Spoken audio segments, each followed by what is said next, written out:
The meeting has been called to order at 1 p.m. by President Anzini, Directors Osborne, Veerkamp, Anzini, Dwyer, and Day present, General Manager Abercrombie, General Counsel Polson, and Clerk to the Board Sullivan present. Okay. We will stand and just, oh, I'm sorry. We will stand and do the Pledge of Allegiance, but we'll open this meeting in memory of Harry Morris, past Board of Director for El Dorado Irrigation District. I pledge allegiance to the flag of the United States of America and to the republic for which it stands, one nation, under God, indivisible, with liberty and justice for all.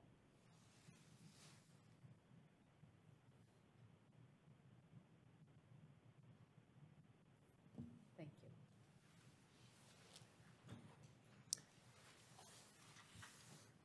We're at the agenda.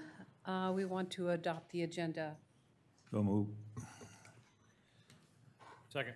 Okay, motion and a second by Director Osborne and seconded by Director Veerkamp to adopt the agenda. All those vote? Or any, no, public comment to adopt the agenda? This is the time for members of the public to comment on the adoption of today's agenda. If members of the public would like to address the board at any time, at any public comment period during this meeting, please refer to the detailed directions on page 2 of today's agenda. President Anzini, it does not appear there are any members of the public wishing to speak. We're ready for the vote. Yes.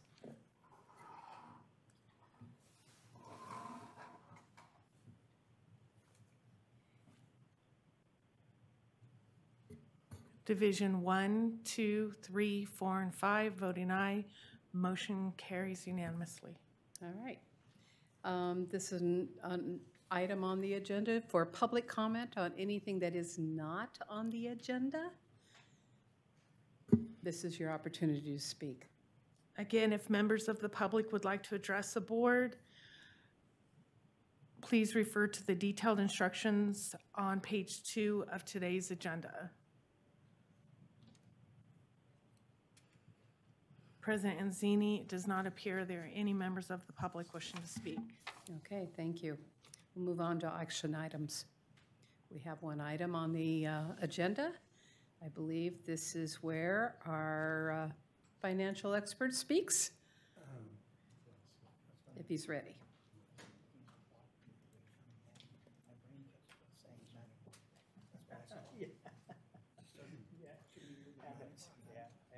It would have been at 9 if I had not already scheduled this. What? You're ready? Let's not be in such a hurry. This is his last song and dog and pony show, I think. Maybe? Maybe not. Maybe not. Okay. We'll find out here. So, good afternoon. Thanks for coming here for this special board meeting so we could get some business out of the way, since we didn't have the preliminary official statement for your review and authorization at the last board meeting. So essentially that is what we're here to consider, is adopting the POS for the refunding revenue bonds to refund the unfunded actuarial liability for the pension. So previous board action, next slide please. Again, on March 14th, you adopted the resolution authorizing the issuance of the refunding revenue bonds for a not to exceed amount of $80 million, and directed staff to, at that point in time, amended the option to establish a cash flow savings reserve fund for payment of future unfunded actuarial liabilities or for retiring the debt early. And since that board meeting, we have formulated the reserve policy for that, and that's been routed through the district and has been approved, and it's in place now. And Standard & Poor's actually asked for it, so it was great timing. So thank you. Next slide, please. So the debt issue that we're considering will make the contributions to CalPERS to fund the unfunded actuarial liability for the district employees. The way it's designated right now, it will pay the whole unfunded liability that is estimated by CalPERS as of, I think, last week. So, and then we'll appropriate funds for foregoing purposes also. Next slide. Current conditions, it's not current anymore, but as of April 1st, the interest rate for similar rated agencies is about 4.06. I believe that's in the 4.25 range now. Still a very positive cash flow. At this time, it was about $500,000 in one, I think the last year of the debt schedule, and up to $1.2 million in one of the higher funding years. Total cash flow savings at that time was about $20.1 million. I believe it's in the $18 to $19 million range. Is that Robert? Robert, was that you? Yeah, the host asked me to unmute my mic. Oh, okay. And net present value savings as of April 1st was just under $14 million. We're going to structure the maturities of the bond issue over the same life as the UAL by CalPERS, so it's a 22-year payoff period. Next slide, please. So the current considerations is, again, the issue will not exceed $80 million. I believe the UAL as of last week was around $70.8 million. So it's a little less than previously we had thought. We'll again fund the amortization costs of the pension benefits of the UAL. And due to the market conditions, staff and the financing team has accelerated this issue. So we already have talked to Standard & Poor's. We're hopefully getting a rating on Thursday. I believe the the POS will be posted next Monday, and then a sale to transact during the week, but not close until May 14th, I believe. That'll give us a period of time to finalize or get a very firm number on the audited financial statements. Mark, Yes. I think we might have the same question. So then we'll be exposed to the market rates changing, potentially going up. Hopefully, it'd be nice if they go down, but till that May date? No, the sale date, which will be, presuming, I think, next week, that will be the cutoff. Okay. So if, Robert, pardon me? No. Until we actually transact yes, and that would be next week. No, Mark, we currently plan to post the POS next week and price the following week. Oh, excuse me. The week of the I missed 20th. the week on the, so post the POS out on Monday, the, what is it, 18th? 18th. And then probably transact on the 26th, Tuesday? Correct. Okay. That was Robert Poor. Yeah, it's just, Feldman. he hasn't been formally introduced Sorry, at the meeting yes. for the record. Yes, for the record, that was Robert Poor. So next slide, please. So what this document that we're asking you to authorize is the preliminary official statement, which is the very thick document, and then the good faith estimates, which is the exhibit attached to it. Next slide, please. So the preliminary official statement, it describes essentially the district, relevant details of all the participants within the transaction, that we're pledging all the water and wastewater revenues. And then this will actually be a subordinate debt to the debt that we already have issued.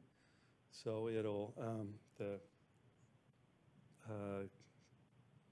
coverage requirements is only 1.0, and it is actually calculated after the senior debt coverage calculations. So when you look at, or when you looked in the POS, you'll see that the coverages for the subordinate debt is actually significantly higher. It's a lower threshold of the 1.0. So, and the good faith estimate, which is attached, shows what the transaction fees are estimated to be, and then the interest rate that we are hoping for, and actually as of April 1st. So, Mark, the preliminary official statement is a pretty comprehensive document. It has a lot of the history of the district and how the water rights came about, and in addition to the financial estimates, rate comparisons in there with other.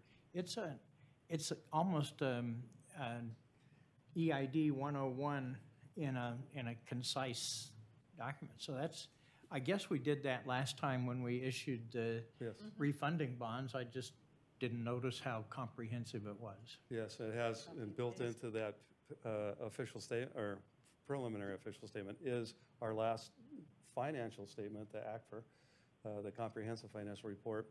And it's, so with that, plus the history, plus, like you said, the water rights, it's pretty much the district in a nutshell. Isn't that a good thing in a way to show the potential bond buyers the stability of the district, its water availability, its customer base, all that thing? I would seem that's a damn good thing to be doing, because there's different people out there are gonna be reading this. Yes, it's a very good document. Next slide, please. So the district resolution that hopefully you'll adopt will approve the preliminary official statement and the good faith estimate that authorizes the selection of the municipal bond insurer to ensure payments on the bonds if it's economic. We put bids out and we'll find out if it's economic. Most likely not. And then it authorizes execution and delivery of the documents. Next slide.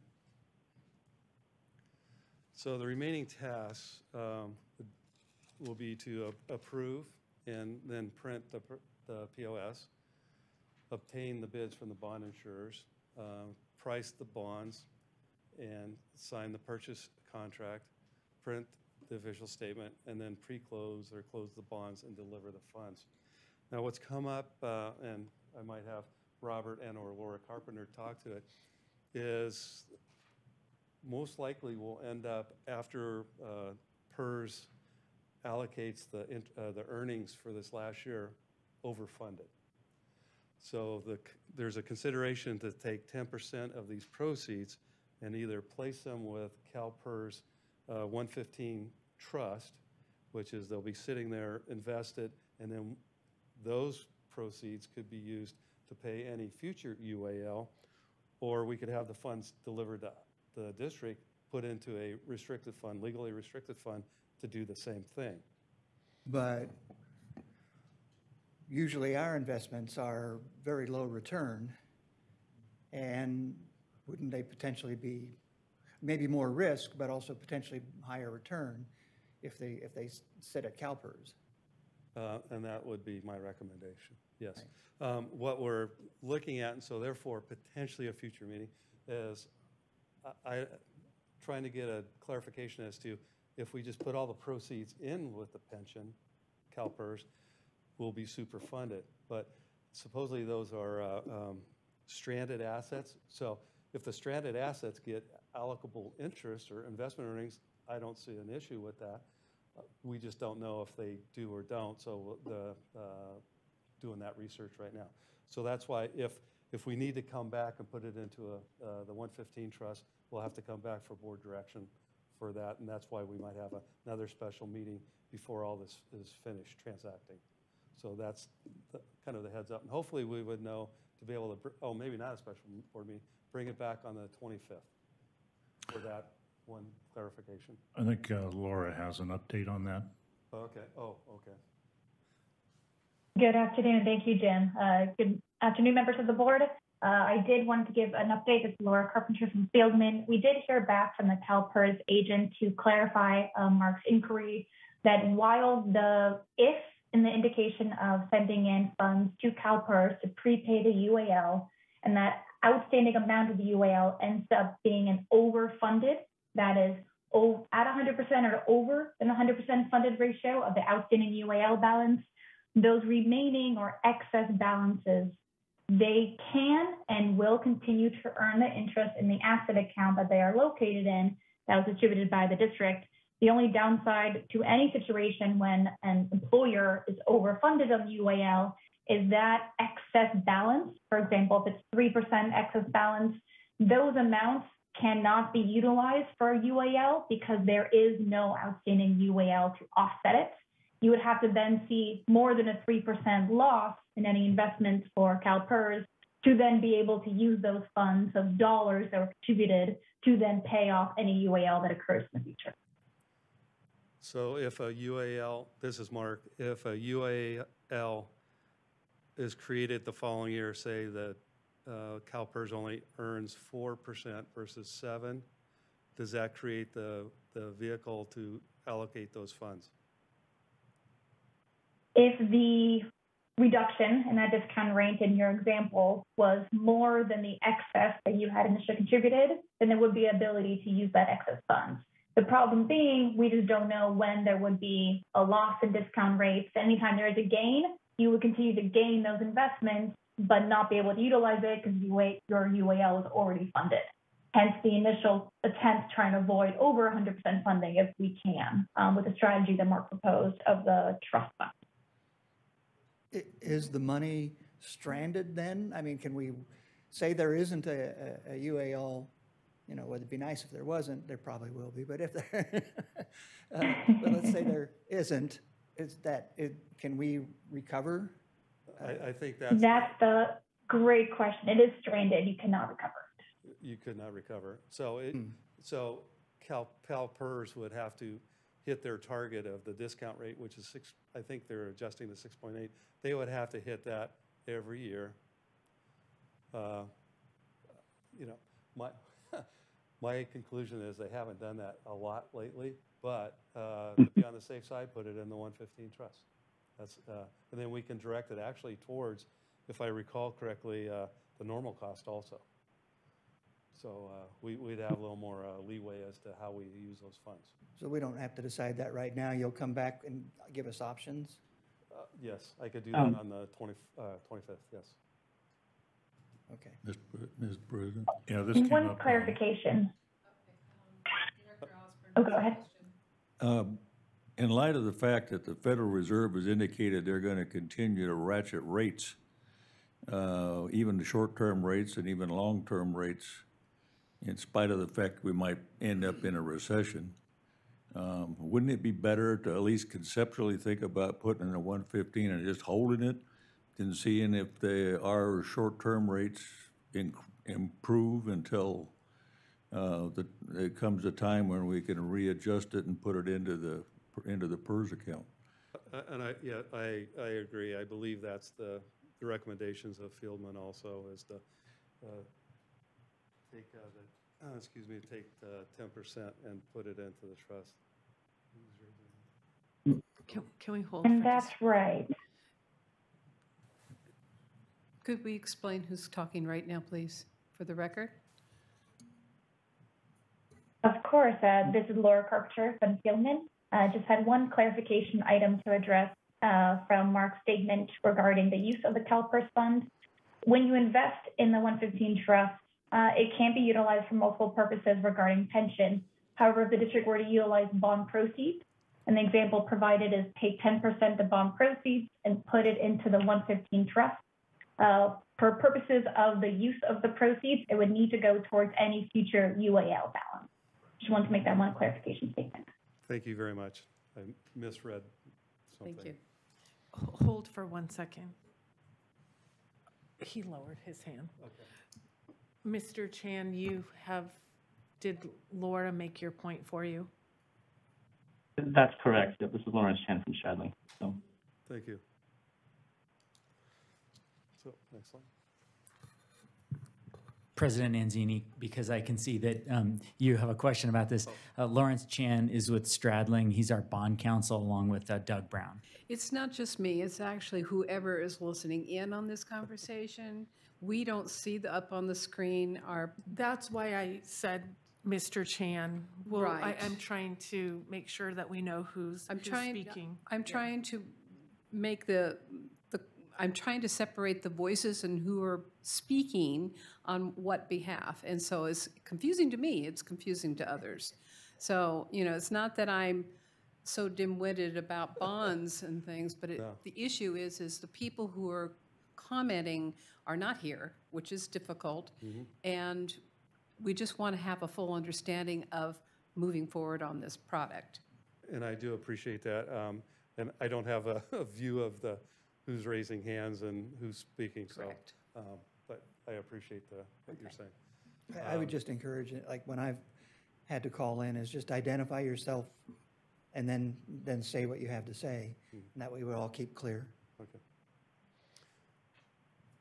So, so the board options are, and thanks for the discussion, is to adopt a resolution approving the POS related to the issuance of the 2022A refunding revenue bonds and certain other matters. Take other action as directed by the board, or take no action. Mark, I have a question on former Director Prada had sent an email. I don't know if you had a chance to see it.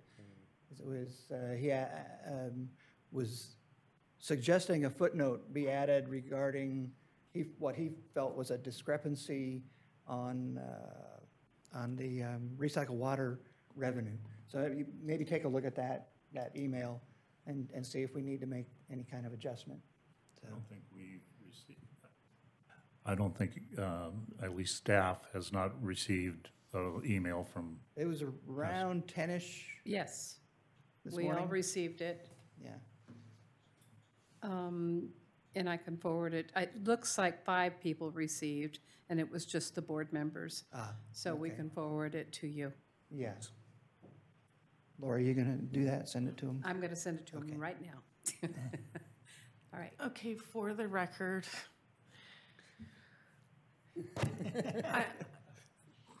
I will let Brian take this one on someone emailing our full board.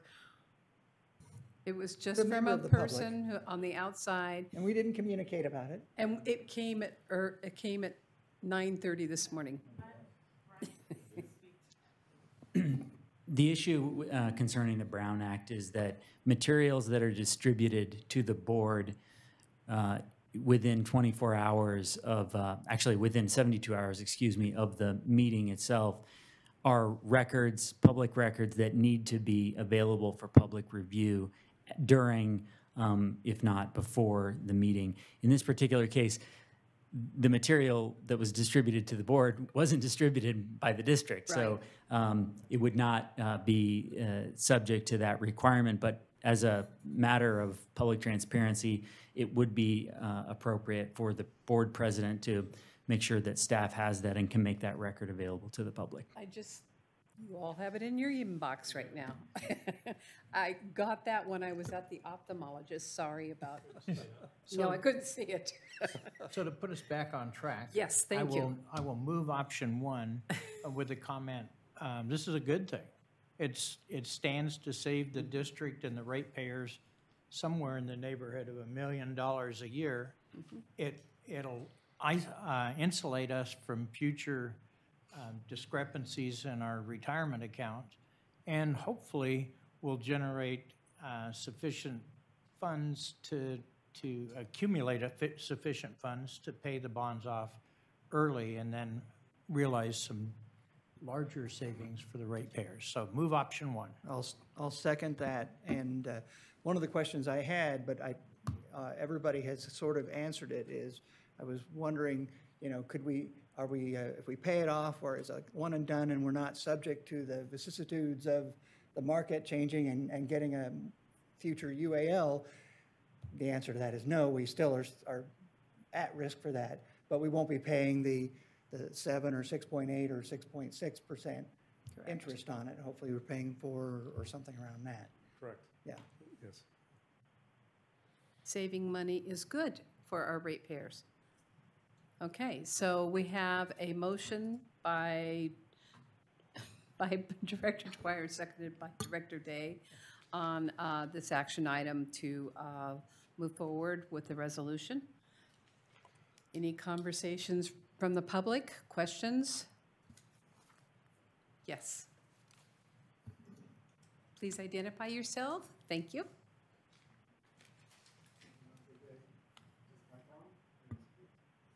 My name is Mickey Kaiserman, and I'm speaking today as a resident of El Dorado and in Placerville. The UAL. Can you hold on for 1 second, please?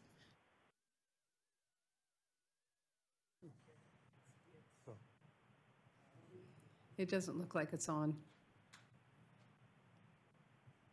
There's no light.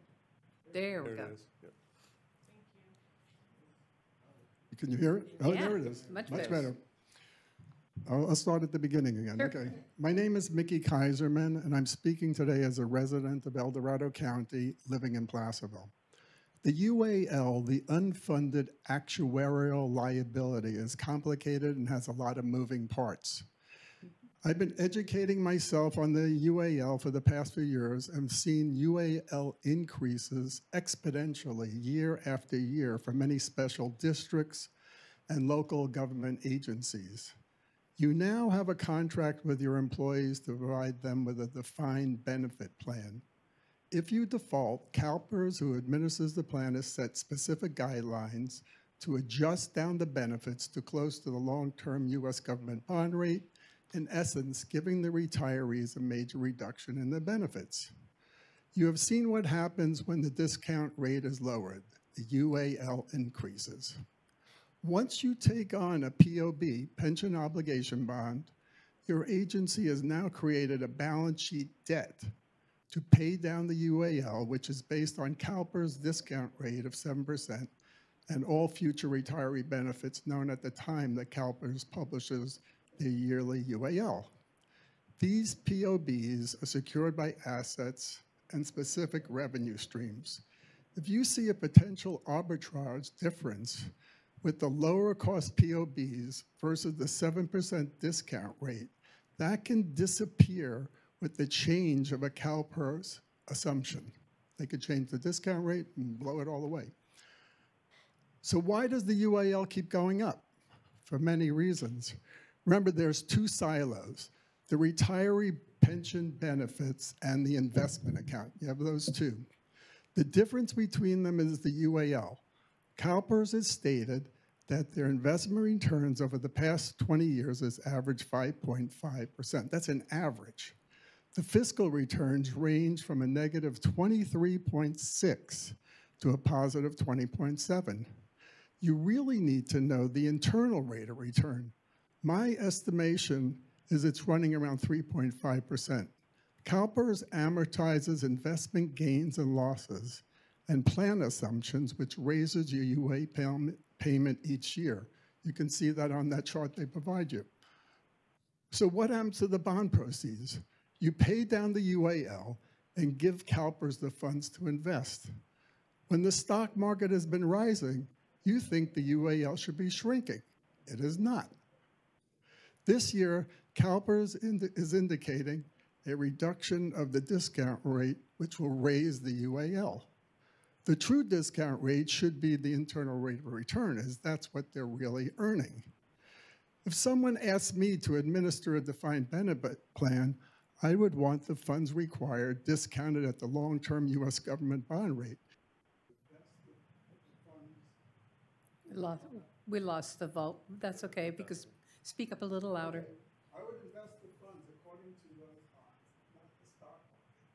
The UAL problem arose from bigger benefit packages granted to retirees, and the actuary stated the defined benefit plan was superfunded.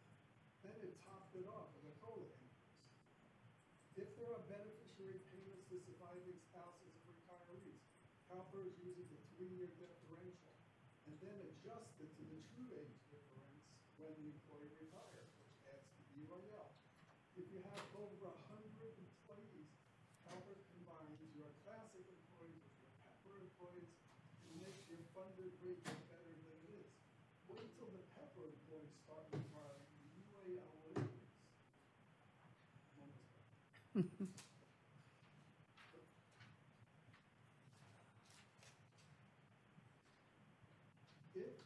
If you think that the UAL will be mitigated by the POVs, we will see in future years a UAL that will grow and continue to grow. On page 77 of your report, it states, no assurances can be made cost savings projected by issuing bonds and undertaking the refunding of all or part or portion of the unfunded liability will be realized. That is a true statement. I personally against POVs and looking for legislative reforms. A lot of agencies are cutting services, increasing UAL payments, and they will in essence become pension funding organizations.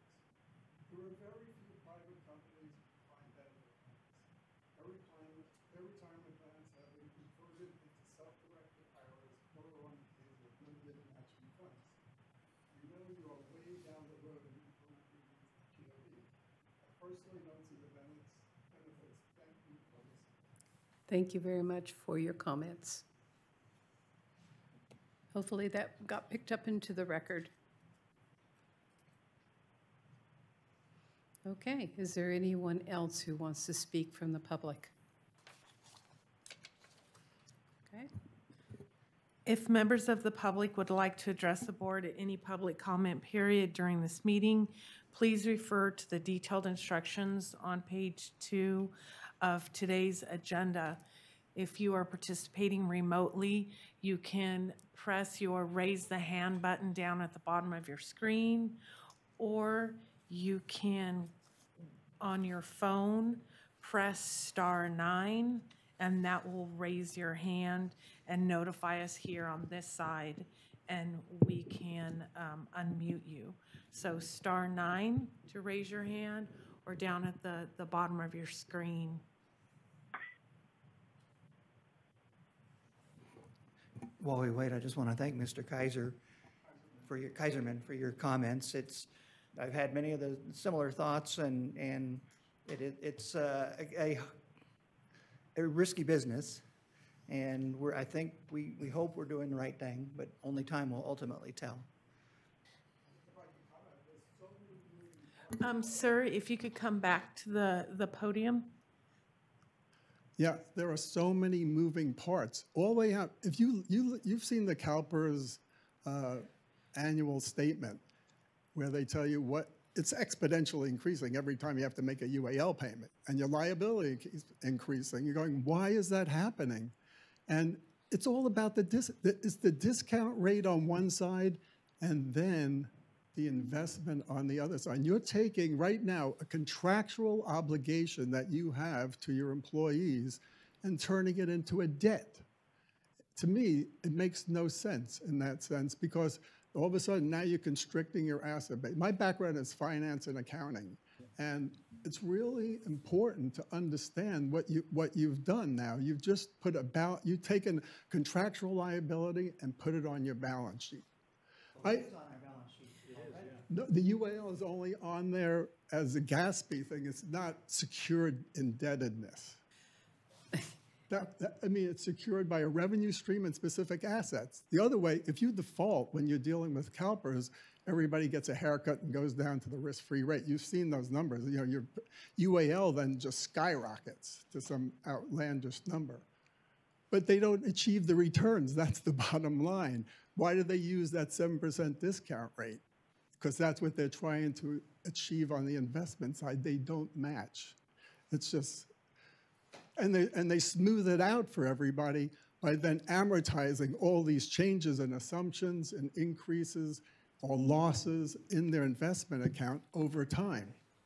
So to me, it's just it's sort of like kidding yourself, and I hate to say that, because you could see you saying, hey, there's this imputed 7% interest rate that they're charging me if I keep making the annual payment, but then I'm going to finance it with a lower rate. But if it was a true fixed rate, it's not. They can change that assumption at any time. So the arbitrage that's happening is not real. Thank you, yeah. Thank you. thank you for your comments, and I'd just like to make one or two comments. The issue is a defined benefit is important when we hire people. And as someone who is also a beneficiary of a survivor, PER, PERS survivor, those kicked in for me when I needed it before I turned 60. So it's really important to me that it doesn't matter what your livelihood is, but if you've given your employment long-term to a really good employer, it's incumbent on the employer because you're staying there in longevity. But what we're going to see in the future, and this is what's happening, is more and more people are going to be retiring. That's why we have that problem. And it's incumbent on recruitment at the bottom end to bring in new pension donors. That means employees working for the state or any of these PERS special services districts that can contribute their funding into the PERS, and that's where we're lacking. On top of that, we're still catching up with the 2008 financial circumstances.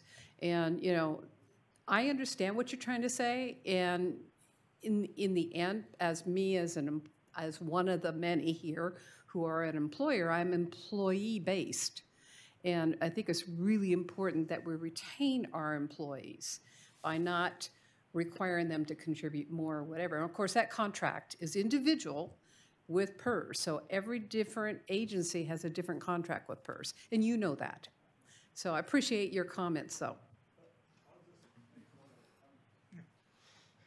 Because there are not too many private companies out there where someone retires with a 90% benefit and then has a 2% COLA increase where you're making more money than you made when you retired.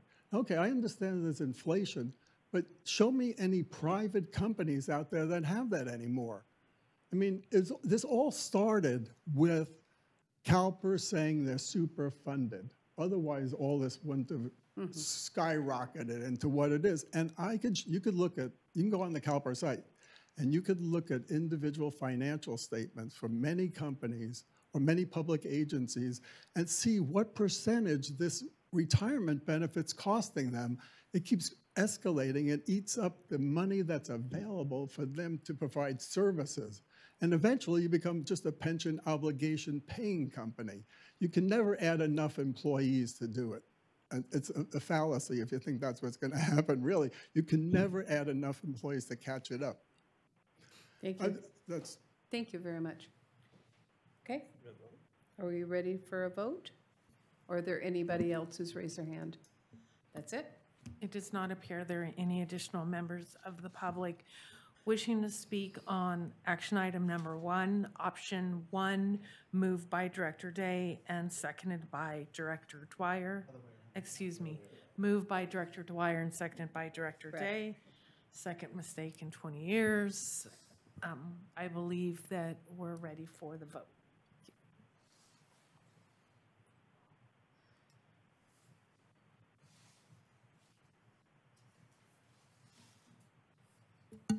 Division 1, 2, 3, 4, and 5, voting aye, motion carries unanimously.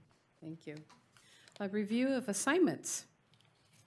Anything on the assignment list or tentative items coming up? Is there anything to be added? We may add the item that Mark discussed of how we're going to fund this specifically, whether it's 90% or overfunding or whether we put it in the other fund. So that Into a will be 115 added to this. Right. Okay. That will give us some more information about that. We love reading that. Okay, will do. All right. Anything else, board members? We'll declare this meeting adjourned. At 1:39.